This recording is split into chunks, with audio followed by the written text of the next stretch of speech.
मेरे सभी बच्चों, आज मैं तुम्हें जापान की एक अपने भक्त की साबुन बनाने वाली कंपनी के ऊपर सीख देता हूँ, जिससे तुम अपनी जिंदगी में परेशानियों को आसान करना सीख जाओगे।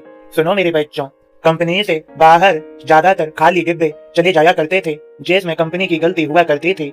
अब मैं तुम्हें इसके बारे में सुनाता हूँ। मैनेजमेंट की शिक्षा प्राप्त कर रहे कुछ स्टूडेंट्स को प्रॉब्लम सॉल्विंग स्किल्स डेवलप करने के बारे में बताया जा रहा था। कुछ देर पढ़ने के बाद प्रोफेसर ने बच्चों को एक केस स्टडी सॉल्व करने को दी।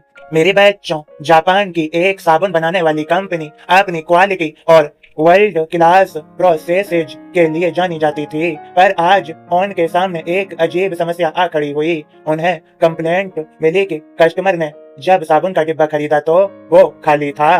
कंप्लेंट की जांच की गई तो पता चला चूक कंपनी के तरफ से ही हुई थी। असेंबली लाइन से जब साबुन डिलीवरी डिपार्टमेंट को भेजे जा रहे थे, तब एक डिब्बा खाली ही चला गया। इस घटना से कंपनी की काफी किरकिरी हुई। कंपनी के अधिकारी बड़े परेशान हुए कि आखिर ऐसा कैसे हो गया, परंतु एक हाई लेवल मीटिंग बुलाई गई, गहन चर्चा हुई और भविष्य में ऐसी घटना न हो इसके लिए लोगों से उपाय मांगे गए। बहुत विचार विमर्श के बाद निश्चय किया गया कि असेंबली लाइन के अंत में एक एक्सरे मशीन लगाई जाएगी, जो एक हाई रेसोल्यूशन मॉनिटर से कनेक्टेड होगी। मॉनिटर के सामने बैठा व्यक्ति देख पाएगा कि डिब्बा खाली है या भरा।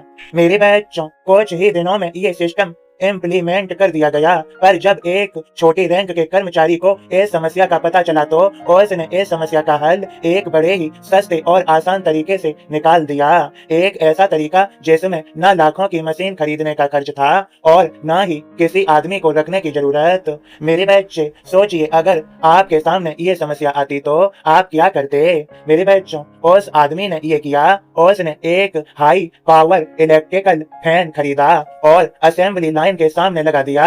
अब हर एक डिब्बे को पंखे की तेज हवा के सामने से होकर गुजरना पड़ता और जैसे ही कोई खाली डिब्बा सामने आता, हवा उसे उड़ाकर दूर फेंक देती। मेरे सभी बच्चों, इस तरह के सॉल्यूशन को मेरे बच्चे आउट ऑफ द बॉक्स या क्रिएटिव थिंकिंग कहते हैं। और सबसे अच्छी बात यह है कि इसका किताबी ज्ञान से कोई लेना देना नहीं होता।